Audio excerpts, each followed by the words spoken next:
অধিকৃত পশ্চিম তীরের রামাল্লায় আল জাজিরার অফিসে তাণ্ডব চালিয়েছে ইসরায়েলি বাহিনী। অভিযান চালিয়ে আগামী ৪৫ দিন সম্প্রচার বন্ধ রাখার সামরিক আদেশ জারি করেছে তারা। এর আগে গত ৫ মে জেরুজালেমে আল জাজিরার অফিস বন্ধ করে দেয় ইসরায়েল।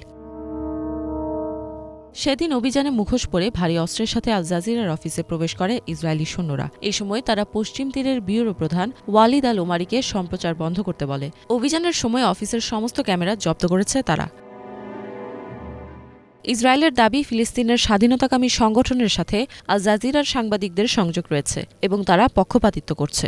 এছাড়া তাদের বিরুদ্ধে সন্ত্রাসবাদে উস্কানি দেওয়ার অভিযোগ এনেছে ইসরায়েল। তবে আল জাজিরা এসব দাবি প্রত্যাখ্যান করে জানায়, উল্টো ইসরায়েলি গাজায় তাদের সাংবাদিকদের লক্ষ্যবস্তু বানাচ্ছে।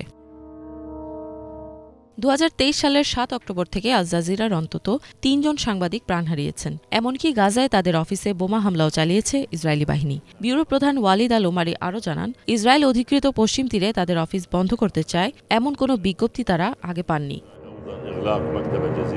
যুদ্ধ শুরু হওয়ার পর থেকে গাজায় ইসরায়েলের বিমান হামলা ও বর্বরতার দৃশ্য বরাবরই সম্প্রচার করে আসছিল আল জাজিরা। হাসপাতালে ইসরায়েলি বাহিনীর তাণ্ডব, অপরাধ ও নির্বিচারে ফিলিস্তিনিদের গণহত্যা চালানোর নির্মম চিত্র বিশ্ব দরবারে তুলে আনে এই সংবাদ মাধ্যমটি।